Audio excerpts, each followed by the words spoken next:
we got to start with it. That battle at the front of the field, what a race for those last 10 laps. We had Max Verstappen on old hard tires, really with a car that didn't agree with him all that much all weekend long. We saw he really had to fight for that pole and then eventually had to fight for that win as well. Lando Norris chasing him down for the final few laps of the Grand Prix, really closing up that gap and wringing the neck out of that car. What did you make of that battle at the front of the field? I mean, honestly, it just showed me, and we've seen this with drivers in the past, but I think Lando has, you know, a lot more confidence. It reminds me of Max in like 22 and 23 after he won his first championship in 2021. Like he was just a different driver.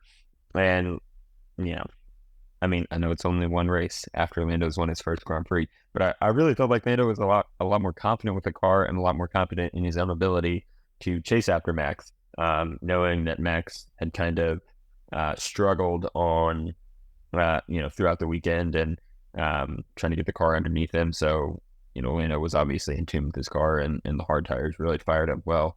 Towards the end of the race, there's I've seen a lot of debate online about whether or not Lando could have caught him in 1 or 2 laps or at all. Would he been able to overtake Max? My personal opinion is that I think given 2 laps, Lando would have at least tried to overtake Max. I don't know if it would have happened, but I think that would have been cool to see. But alas, it's okay. We got another Max Verstappen win, which isn't a bad thing. I definitely think Lando Norris is in a very good place with his driving right now. I think that McLaren pace in that car is exactly what Lando needs right now. I think we've seen Lando Norris put in great performances in the past, but we've seen him slip up in moments where maybe something he was yet to achieve was within his grasp. And I think part of that was him just overdriving the car a little bit because that McLaren wasn't exactly where it needed to be. And now that McLaren has the pace to clearly compete at the front of the field, we saw both McLarens have really good pace in qualifying, and then Lando Norris being able to compete for that win yesterday. I think Lando Norris doesn't have to necessarily overdrive the car every single lap. I think he can drive with confidence, drive within the car's limits and push them to the absolute edge to get the maximum out of the car, but he doesn't have to 125% drive it, and that leads to those mistakes. I think he can just continually be pushing the 101, 102, get the absolute maximum out of that car without having to go too far over the edge that we're making those mistakes that he has made in the past. And so I think Lando and McLaren together are in a really good place right now. Yeah, I agree. And I think you can see that as well with like Oscar and how well Oscar is performing in the car too. I think Oscar obviously is in the same level as Lando, but Oscar's a very good driver. And, he had a solid weekend as well. So I think that just shows that the car really is in a great spot. Both drivers are able to perform well with it. Yeah, it was unfortunate for Oscar to get that grid penalty. Obviously, he out-qualified Lando, which was very impressive because one of Lando Norris's strengths is qualifying. And so for Oscar to be the one who put it on the front row and then had that penalty that dropped him to P5 was unfortunate. Obviously, it's not completely the driver's fault when they impede someone. There's a lot of blame that falls on the team for not telling him. So kind of a mistake that wasn't fully Oscar's fault that demoted him down, maybe ruined his race. So who knows? Monaco, another good qualifying from Oscar. Could see him perform pretty well next week. We'll have to wait and see. Here's another team who maybe the car and drivers weren't at one this weekend. Red Bull Racing, 2 weekends in a row that we've kind of seen a bit of a struggle for them. Obviously, from the moment the weekend started in free practice, it was clear that Max Verstappen was not at one with that car. They made some setup changes. He ends up winning pole position, but you could hear it in his voice afterwards that he worked harder for that pole position than he had in a while, and he was more relieved and excited to win a pole position than it sounded like he has since 2021. I mean, he was out of breath. He was screaming. He was happy that he won that, and he clearly had to work hard for it. And then same thing for the race win.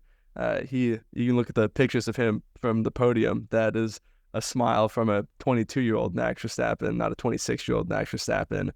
And then Sergio Perez, P11 in qualifying, getting out qualified by both the RB drivers is a tough scene for Sergio Perez, especially when your teammate does end up finishing on pole after a tough start to the weekend, and then only making progress to P8. I know Imola is hard to overtake, but you would expect Sergio Perez in the car that won the Grand Prix to make up more than 3 places during the race. So, yeah, not a great weekend from Sergio Perez. A tough weekend from Red Bull overall, even though Max Verstappen did end up with a pole win, which, showed on the stat sheet. Another weekend in Formula One, but the story was clearly different if you actually watched the weekend.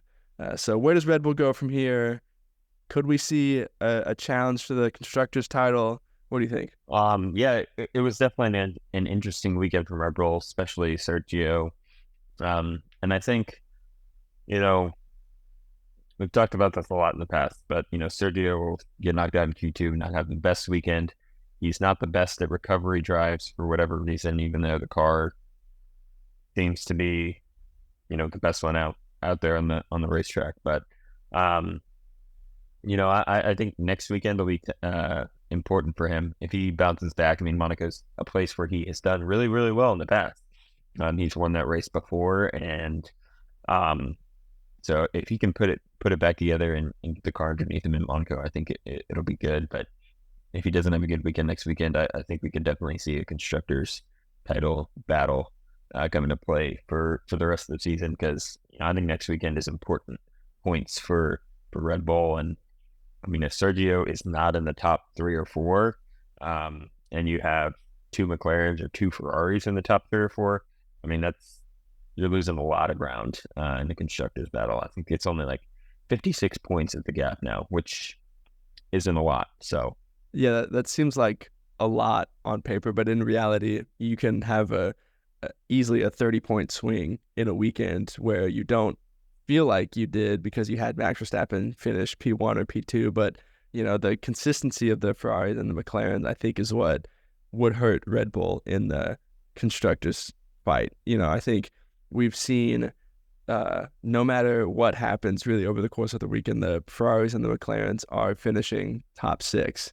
They're having good weekends, they're having solid weekends, and they're in different orders in that bunch, but they're finishing in the top 6, maybe even top 5, and then with Sergio Perez being, not as consistent to finish in the top 6, top 5 every single race weekend, that's going to continue to hurt Red Bull. And if you had the rest of the season, if Sergio Perez is the driver finishing 6th and all of those drivers are finishing in front of him, Red Bull's probably going to lose the Constructors title. And, I'm not saying that Sergio Perez is the worst driver among those 6 and he's going to finish 6th every single time, but based on, trends over the past couple of weeks and past couple of seasons, really, I think there's reason to worry about Red Bull's grip on first place in the Constructor standings. Yeah, I agree, and it's exciting that we're only seven races into the season and we're already kind of seeing this, which after Bahrain, after the first race, this is not something that we really thought would happen, but okay, happy that we're here, and it's exciting to watch and exciting to talk about. So we had already ridden off the championship, and now we're maybe looking at championship fights and drivers and constructors. I mean, Formula One truly is the best sport in the world. You think it's going to be another boring year, and they just turn it right around, and we might be on for another great season. I think something that is great about it is that it has the potential to be a 3-team fight. Obviously we've seen 2021, we saw Lewis versus Max. 2022, we saw Max versus Charles for a little bit. In the Mercedes era, we saw battles among teammates. But to get to have 3 different fights, and for the idea of you could have a championship contender not finish on a podium one weekend because the other 2 teams are faster than them. You could see Max Verstappen struggle to get a 5th place if Ferrari and McLaren are faster. And so it's just a really awesome dynamic, and really excited to see how the rest of the season unfolds to this championship battle.